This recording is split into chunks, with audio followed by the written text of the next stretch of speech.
Hi everyone. So my name is Arthur from the Baobab Network. Baobab Network is an early stage accelerator, Pan-African. So we focus on very early company.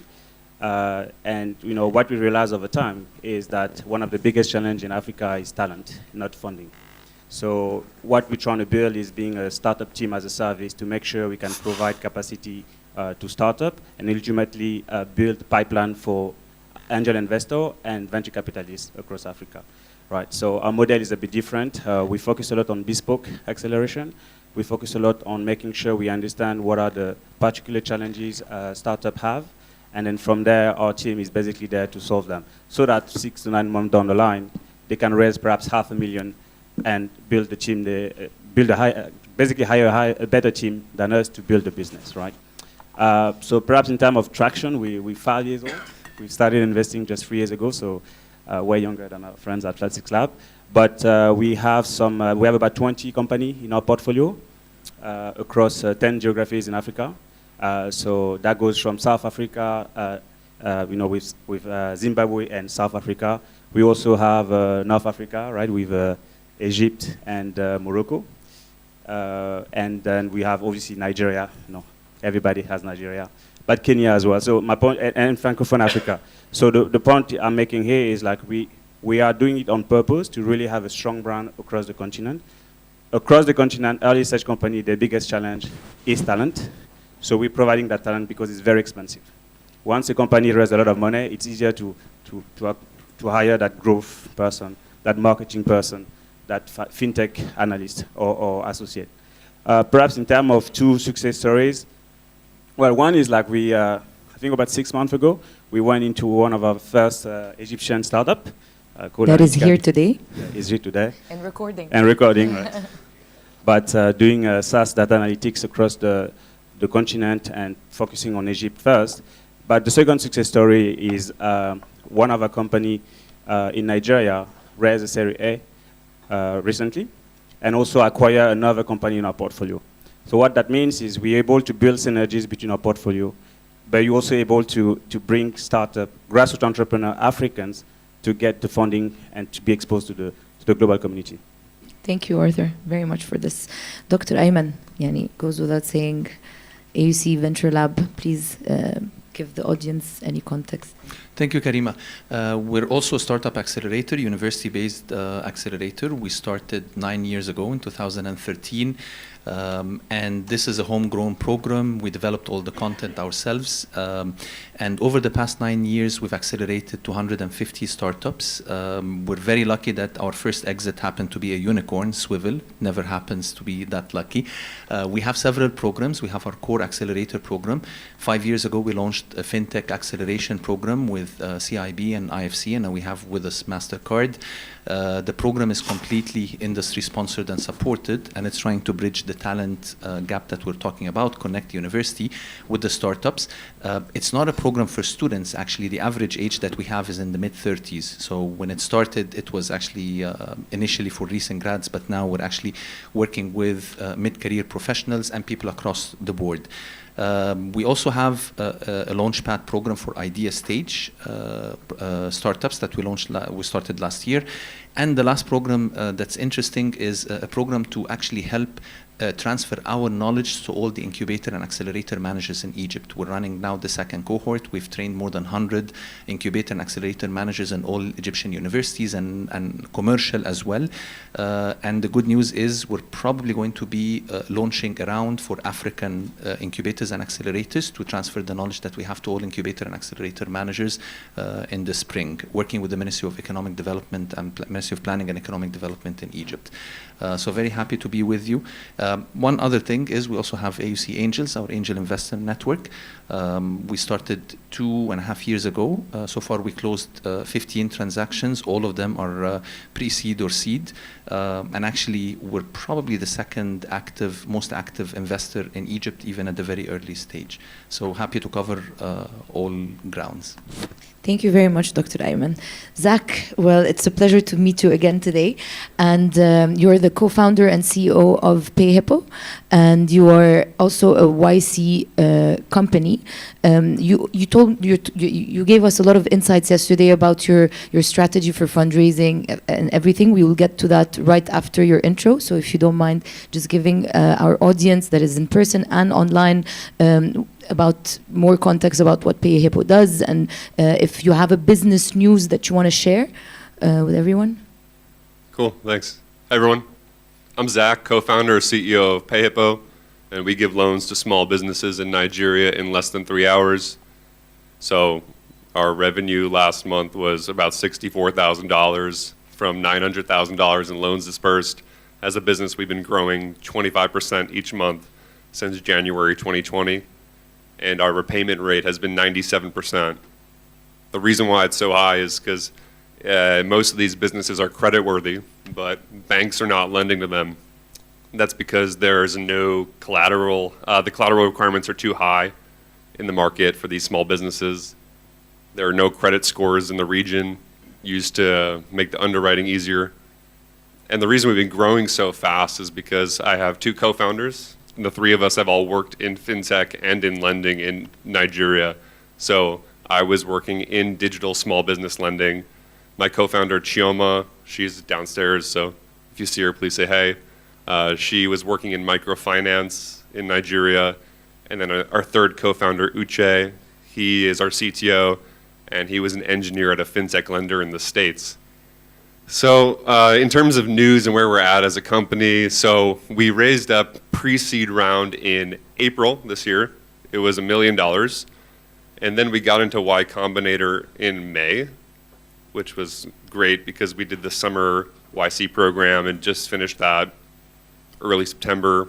And then at the same time, we raised a $3 million seed round, which we just announced on TechCrunch like a week ago. So that's the news. More importantly, we're hiring a ton of roles, so I'll be dropping in little tidbits about what we're looking for. So if you guys know anyone, or if anyone needs a job, let us know. It's a great platform for these types of announcements. So we'll be happy to speak to you during lunch. Great, thank you very much, Zach, for this. I was trying to wrap my head around how will I steer in the conversation having Flat 6 Labs and Baobab Network here, and not because of anything, because when I spoke to Arthur yesterday, he's sector agnostic and country agnostic. They go around and they give that startup founding team that propulsing boost and power through their program, while Flat 6 Labs is actually localized in different markets, and you invest in each market with a dedicated team, with a dedicated function. So you're not country agnostic, but you're in multiple countries. I will start with you, Marie, by telling us what is not the localization needs, but what is the strategy behind doing a closed investment and an acceleration internally inside the country versus what you could have done by using the entire platform and just cross-investing and cross-accelerating? This is a very interesting question, and I'm sure our chairman and our CEO and CIO are probably much better people to answer. But I think when they first started off, I mean, they were pioneers, right? This whole model in the region was not there yet, okay? So, of course, there are always pros and cons to different models. So one of the pros of having these localized operations is that we go to a new market, we are offering our experience, our know-how, our track record in running seed programs and in investing in early stage companies. We go address these who are hungry for people like us to come and run these functions in their countries and support their local ecosystems. This gives us a lot of strength and power in the local market. So when we go and partner up with these entities in the local market and then raise money from them and raise money from other global DFIs who are also interested in investing in these markets, it gives us a lot of strength, and that comes in handy with our companies, the companies that we invest in. They all need access to to their own governments, to their own regulators, to their own, to the corporates that operate in those countries. And once you're there physically and you have your office and you have your operations and you have your network, this becomes a big asset for all the companies that we invest in. So it happens many times. My colleague Albert and I, when we interview startups, they say that one of the main reasons we want to be part of Plastics Labs is the regional network you have and the regional presence. Having said that, being able to invest across multiple locations from one fund is also on the table. It's the natural progression of doing things. Like I said, this was like the first mover initiative, and it's worked fantastically well for us and gave us that local strength in all the markets we operate in. But definitely having one vehicle that can look at all of Africa is the next thing, I would say. So any plans for Sub-Saharan Africa? Yes. Okay, great. So I'll just echo, maybe Arthur, you can just, again, the same thought process of this two different models. How do you localize your program with being cross the continent, especially when you mentioned actually we have French-speaking countries, we have Arab-speaking countries, you have English-speaking countries, you have other dialects being spoken in your markets, and do you go with boots on the ground, which could be a bit costly, or do you actually try to streamline with a set of processes that are universally understood? Yeah, no, sure. Thanks for the question. I think it's going to be a long answer. Just make sure to cut me off. We have a few minutes to go. No worries. Don't worry. But I think, well, the first thing is across the continent, and that includes Egypt, talent is an issue. Again, Zach just said there is 3 million is hiring people, and that's the talent is hiring. So once you realize that, you think of what are the solutions. So for us, as I said earlier, we've believed that making sure we have that talent in-house as an accelerator, it's what's really needed. Because guess what? At the pre-seed stage when we come in, typically the gap is around product and growth. That's where, make sure you build a great product and make sure people use it. That's pre-seed stage. We're not Series A, Series B, the big guys with big money. Yeah? So for us, once you understand that, you're like, okay, if a fintech has an issue in Nigeria or in Egypt or in SA, yes, the regulatory is a bit different, the few things are different, but fundamentally, how to go about building the product, how to go about understanding what the challenge is, how to go about making sure you trial, you have pilot, and etc. It's more or less the same thing. And so for us, that's kind of how we started, right? Now, being continental is also exciting because there are different challenges in terms of cultures and things like that. So the way we solve it, well, is to build a diverse team at the Baobab.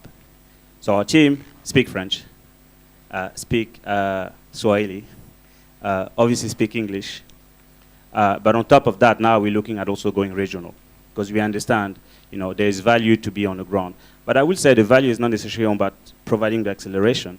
The value is more about having a presence. I work and reside in Nairobi, but it's good to have someone here on the ground that have eyes on the ecosystem. But in terms of the delivery, I'm very certain product growth will be the challenge for pre-seed startups or seed startup.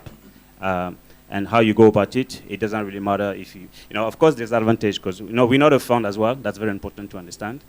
So we don't have, for us, our vehicle can go anywhere, and that's very important. But the day maybe we have challenges around that, yes, we need to have a vehicle that can only go into certain countries. Until that, we're good. So I believe like being continental, we're learning a lot, but of course it comes with some downside. Those downside, we sort of build the team that can answer those, but also making sure now we're going to go regional. So soon enough we'll have an office in Cairo, and to make sure we have more startups in our portfolio. We are looking forward for having you guys in Cairo, having you present here. As they say, inshallah. Inshallah. Rabb. Excellent. He already knows. Dr. Ayman, I'm going to keep the stream of thought based on value and additional value that ecosystem architects and ecosystem enablers, because sometimes the word architect can feel that it's a bit more on the technical side and not just on the and I'm looking at our CTO here at Fawry, who's like, architect is software. So I'm just ecosystem architects and enablers. And the role, of course, of a higher education institution like the AUC, that it played enabling all these entrepreneurs, but that are not necessarily bred from the university, which is something that you wanted to clear out. What is the value added that you have ahead of other players in the market, like other accelerators or incubators, that maybe is not really traditional? I'm thinking top of mind content, enablement of the accelerations. And can you please tell us how are you pioneering in this? Thank you, Karima. One of the things that we always keep thinking, actually, as a team, is what do we bring? Why would a startup come and spend a semester, because we're still a university, at AUC, and what would we give them? We don't give money, and we don't take equity. So we have to communicate that, and we have to think about that. And we have 3 points that we're trying to think about. One is, you mentioned, knowledge. As a university, this is what we do. We create knowledge, we disseminate knowledge. So our program is focused a lot on actually the knowledge aspect. And it's not in an educational part, it's in a very practical part. So it's about founders who come from different backgrounds. A lot of them are mid-career professionals, spend 10, 20 years in a corporate, and now they're thinking, I want to get into this space. So I know my domain, but I don't know how this entrepreneurship space works. I don't know how do people raise. I don't know how to communicate. I don't really know that space. So we'll give you actually access to that space. We'll tell you how things work, and we'll get you to transition your corporate or domain or sector specific knowledge to actually how entrepreneurs and startups think, from 0 to 1, blue ocean, some ideas that are very different from the way actually you would think in a corporate. So that's one part. Second thing is network. So as a university, we have a broad network of alumni, of faculty, of people that we work with. So we actually give you as much as we can access to that network. We make a lot of introductions, a lot of connections. We spend a lot of time actually trying to get people to meet with the right people. We have a sponsor. We create, like for example, with the Arab Africa International Bank, we had a round table with the CEO and the top 3 people in the bank and select 7, 8 startups. Out of it, new business models are emerging. The bank is interested to learn. They're developing a one-on-one relationship with the CEO or the head of the SME sector or head of investments. It actually adds a lot of value for our partners and the startups. Is this a hackathon-ish type of? No. It's literally a round table with the CEO, getting deeper into the business models of the startups and how they can actually build a specific relationship around that with the bank. Venture building for them. You can call it venture building. You can call looking at the partnership models.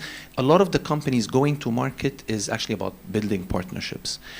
Whether you're B2C or B2B or B2B2C, you want to actually build the right partnership. So we leverage our network as much as we can to actually make those introductions, and it's about one-on-one. It's not about mass activities, small group activities or one-on-one. The third thing is about brand. So as AUC, a lot of people in Egypt know about it. So we help kind of give part of that brand to the startups to help them actually in the investment part, the fundraising part, and so on. So that's what we're trying to do. And we're trying to also build a lot of knowledge from research, from data, about the space, and share that knowledge with the ecosystem and with the startups and with people that we know. So that's basically the edge that we're trying to bring to the table. Thank you. We'll get back to a few things that you mentioned. You can follow up if I'll follow up, but we have a stream that would be about the added value. So maybe Zach, you can tell us about what you expect in general as an early stage growth that is going to become a very inshallah growth stage startup that would scale from your just inshallah. From your perspective, what type of support are you expecting from these ecosystem enablers, the likes of your shareholders like Y Combinator, for example? How was your experience overall, and is the follow-up a must? Yeah, so, no matter how well you're doing, you need a lot of help building a company. So that is a topic that's top of mind for us, is like, how do we leverage all the resources of our investors? I think the biggest common denominator for our investors that we find helpful is like their attitude toward the company. So we have investors from, most of our investors are from Nigeria. We're a Nigerian company, so I'm the exception, right? I'm the foreigner in the company. But being a Nigerian company, having our beachhead be in the market, we knew, okay, it's more important to have capital from local investors than some like sexy brand name abroad. Although we like also had one or two of those, which is like really fun. But we just said, look, people who understand the market or have some other type of value add. So when we were going to raise $3 million, the mindset was, okay, what do we want? We want three things: people who understand the market really well, people who have built tech companies before and done really well doing that. And then the third thing was people who are operators who had specific skills they can contribute. So when we announced the raise, we mentioned like our local, like a couple of local financial leaders who really understand the market from Nigeria. We mentioned a couple, investors who run tech companies like Chipper Cash and Flutterwave, like those co-founders. But I mean, really, like the value add comes from me calling up an investor, and the first thing them asking is, "Hey, like, so what's going wrong? Like, because there always is something wrong, right? You're building a tech company, or like, what do you need help with?" The best anecdote I'll give is we had a YC alumni invest in our company back in the day, like as we were getting started. Actually, it was like pre-seed round. Like we had already applied to YC and we're already in it. And he said, look, I don't know whether you'll get in, but like, I want to invest in your company. So one day I butt dialed him, like I totally accidentally called him. And then he called back like, hey, I saw you called, what's up? He's busy running a company. Like he has no time, right? And I said, nothing. I was just like on my phone, I accidentally hit call. He said, okay, no problem. Like, what can I help with? Like he wasn't like, that was the first thing he thought about. Like, how can I help? And that's the common denominator. In terms of like value add for like what it looks like for us right now with hiring, we're taking all of our investors and saying like, how can we leverage them to find great candidates, vet those candidates, and then help sell those candidates on the company. So we have an angel investor who's a VP of finance at a big tech company in the States called Acorns, right? Some people might know that company if you're familiar with that ecosystem. And I'm on the phone with him once a week, just strategizing. Look, this job description, like, it's not going well with these candidates. What do we need to tweak? What do you think about this candidate? Because he's hired for these roles before that we have never hired for, right? It's like, how do we leverage his expertise? And so, like, he's happy to do it. He's not charging us money. He invested in our company, and he just has that mindset. So that's the common theme for us. Thank you, Zach. And just to bounce back on what you just said about the hiring and the talent, yes, it is definitely not just an issue in Egypt, but I think this is an ecosystem issue at large, because it is not always attractive for top graduates from coding schools or technical schools to go for a leap of faith in a small early stage or a tech company that is yet to be established, and they would want to automatically look at jobs either that allow them remote work abroad, so you have a lot of brain drain outside. And this is where the roles of universities come in play by career centers education.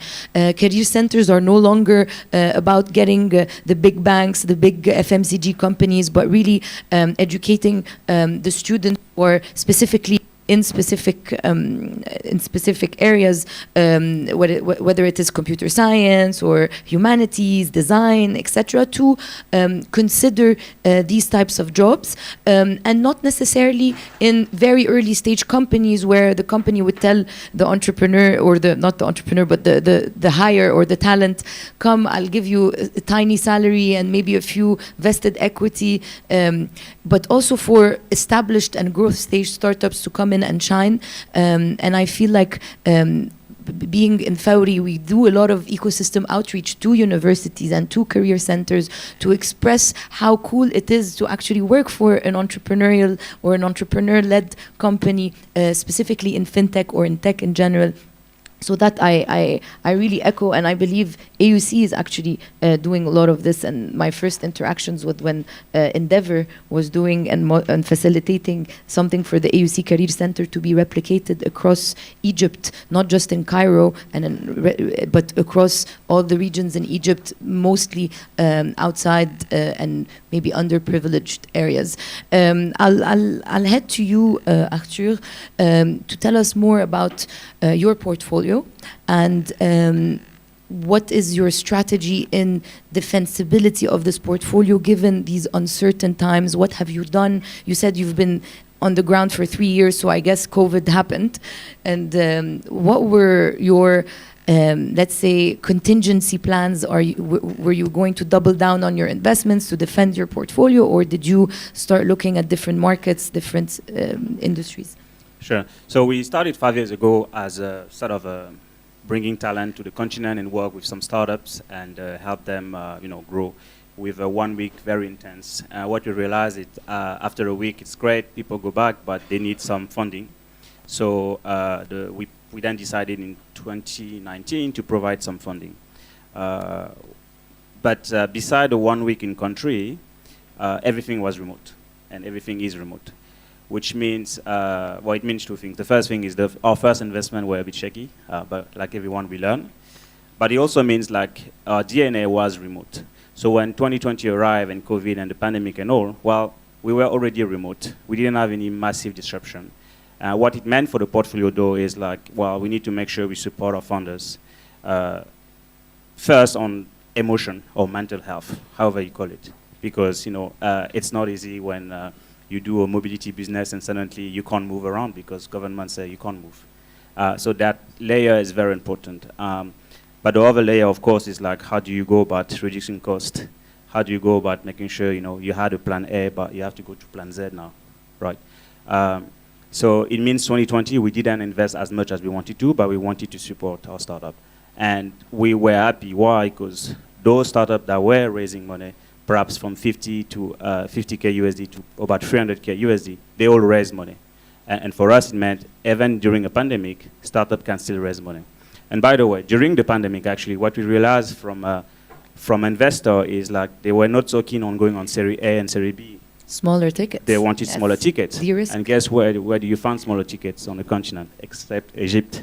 It's Baobab network, not only. But and then 2021 has been great. We've done a few investments. So far, as I said earlier, it's about 20 companies. We are in mobility, in fintech, in health, of course. We saw that health can be monetized, and so that we have a few investment in health. We also are in construction in Ethiopia. We are in sort of ad tech in Senegal, an AI company in Zimbabwe. So yeah, there's a lot of sector. We're very happy to be early. We're very happy. That's our skill set.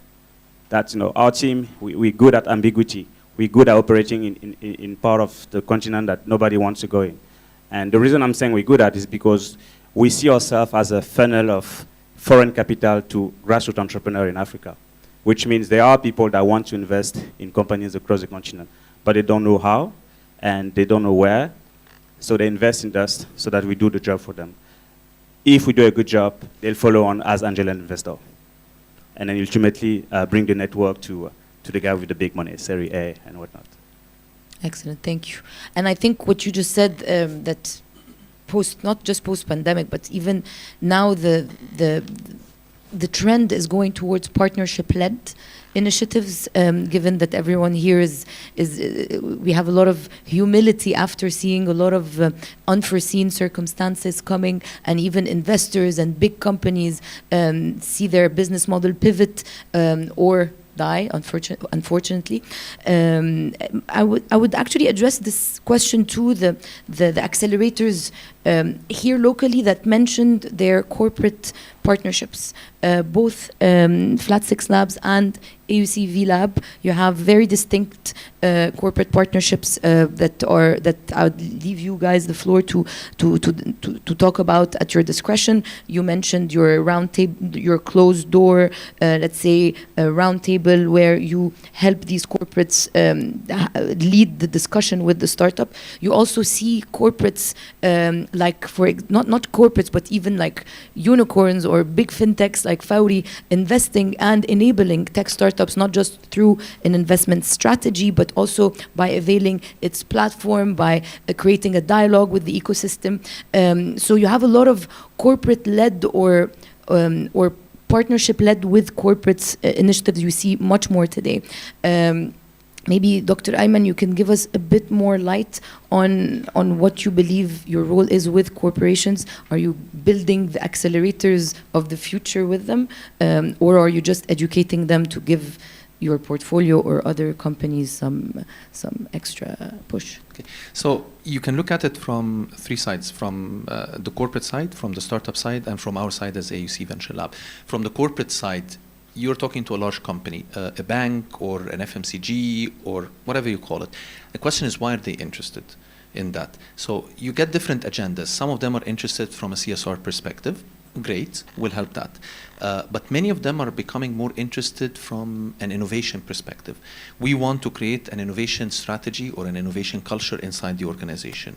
So that becomes very interesting. How do you actually transform your people internally? How do you actually get some of your people to engage with a different context outside of the bubble of the corporate, which we see a lot. I worked in consulting a lot with companies, and I know what it's like to be very focused and aligned on the top-down corporate needs. But now you need to get a little bit outside.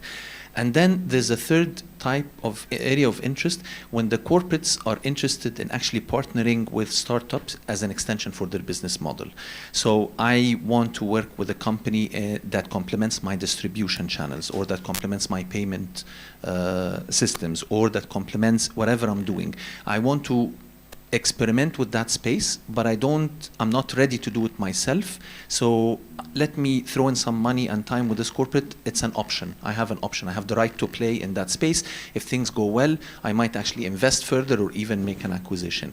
So the smart corporates are starting to look at investing or playing in the startup space as a way that helps them for an innovation strategy, for a growth strategy, and sometimes for actually getting into new spaces. How do they do that? The problem with big companies is that they're closed systems. It's like when you talk about tech, you want to have your API, an open API. So the same thing for an organization. They don't have an entry point. If I want to talk to company X or bank Y, I don't know who do I talk to. So you want to help them create that interface with the startups in a selective way, create that communication, maybe open the door. And they don't want to do it for everybody because they don't have the capacity. So they want someone to help them as a channel to make them sit with a very small, select, curated number of startups to get into the sectors that they want. So the value we bring is we understand corporates and companies and how they work. We also understand the startup space, and we can help a lot in that matchmaking process. From the startups side, partnership is one of the best ways to enter a market. So you can go and acquire the customers. That's very expensive. I don't think anybody should actually be, especially at the very early stage, paying that much money for direct customer acquisitions unless that's the only way to do it. But going through partnerships, that you are acting as a distribution channel, it helps a lot. So facilitating those partnerships is very valuable. For AUC, we actually are completely funded and supported by our corporate sponsors, because that's the only way we can actually grow and finance ourselves. And on the other side, it keeps you on your toes, it keeps you relevant, because you have to be providing value both for the startups and the business. So that's how I think about creating that ecosystem of partnerships between both sides. Yeah, and I believe also there's a lot of lingo barriers, like the word MVP. I was talking to someone from the heading an innovation department in a big pharmaceutical and multinational, and we were talking, and they were talking. They're like, okay, so this project that you showed me, I'm like, no, it's a company, it's not a project. He's like, yes, but when are they launching? No, they are launched and they have traction, and their MVP is there. What is an MVP? So there's a lot of educational content that enablers need to do, and as you said, it's also availing that access to go-to-market that will substantially cut the cost. And again, I'm not relating it to the Fawry case specifically, but availing Fawry as a partner when it comes to payments and collections, and even access to segments that you are not able to access without actually putting an investment in the infrastructure that you need, would definitely accelerate by just cutting that cost. Yani, I'm just giving you some context. Having someone like you in Fawry who's actually interfacing with the startups is something that many companies don't have. Actually, I don't know of many others that have. So having that actually experiment is a fantastic way, because they know if you want to talk to Fawry, don't go and talk to the CEO or the CTO, go and talk to Karima. صح. Why? Because exactly. أنا ما قلتش حاجة. His schedule doesn't allow. Alhamdulillah. Because you have an entry point who can actually translate and navigate the complex organization. Banks are doing well, FMCGs are getting there, healthcare and pharma are way behind. And huge opportunity in that space, but honestly, it's way behind. Yes, thank you, Doctor. Marie, again, I know that you have a program running, so I'll leave you to introduce it yourself, because you're the best ambassador to do so. Sure. From the angle of corporate engagement, it's also an integral part of our seed program. And what we do is we have 8 to 10 companies in each cohort, and we ask them, what is your corporate wish list? Who are the corporates in the market that you want to meet but you're not able to get access to? And it's amazing how responsive the corporates have become. We've been doing this for several cycles now. We run 2 cycles a year, so we do this twice a year. And every year we see more and more corporates who want to get engaged, who respond to us a lot faster. We don't have to call them 10,000 times, and they actually come to our events and meet our startups. A lot of them are still exploring. They're very keen on understanding more about the ecosystem and seeing how they can work together. Many of them, especially the big ones, do not necessarily have the internal guidelines on how to work with startups, but it's definitely evolving, and it's definitely something that we're seeing more of. So we bring the corporate. It's a one-day event. And basically, it's like a speed dating format. They sit with each startup for like 10 to 15 minutes. We're very happy when some of the startups actually close deals on the day. But the most important thing is that they've established the relationship with that corporate representative. And hopefully, this is one of many conversations to come. So this is very, very important. And we, like I said, we do this twice. We do an event for each cycle, because we really believe how important this is. We're yet to see, like Dr. Ayman said, some of the corporates are engaged only from a CSR perspective, which is again well and good. We're happy to work with that. Whatever works for the corporates. I know it's a transition. It's something that they haven't been doing, but a lot of them are realizing that we need to look outside the firm for innovation in some ways. So they also engage with us to run separate programs. Like hackathons or small like shorter programs for their own staff, or because they want to solve a particular operational problem within their organization. They want to digitize some processes, so they want to reach out to the talent that's out there in the market, and they come and say, we want you to run a hackathon, for example, for us, so we want to solve this particular problem. Do your work. You know how to reach out to the startup ecosystem. You know how to bring the ideas out of them, and potentially they can invest or start working with that startup. So we've done so many of these programs, and we've engaged with amazing corporates, and we've seen amazing outcomes.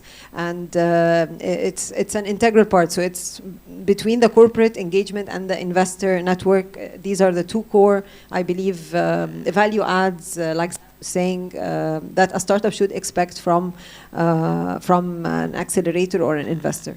Thank you, Marie. And just to close our panel, because we're running out of time, Zach, any plans for future growth where you will solicit partnerships, where you will need the support of these ecosystem enablers, notably in either growing your footprint in Nigeria or even scaling across border in a country like Egypt? So what are your first top of mind enablers that you will solicit? Will you call back the guy that you butt dialed the other day?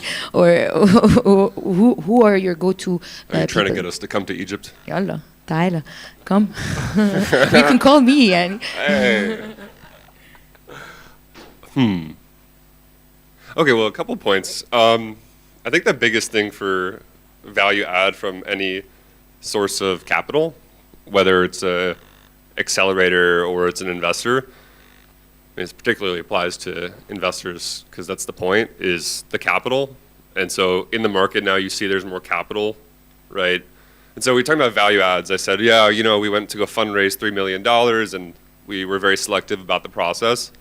We could only do that because we had just raised 1 million pre-seed, and so I could just do whatever I wanted with the round because we had this strong cash position, right? At the end of the day, though, like when you're doing your first fundraise, you don't have that position, so you just need the capital.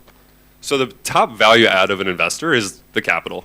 Let's not beat around the bush here. Okay, there's more now, right? And so that's the first thing.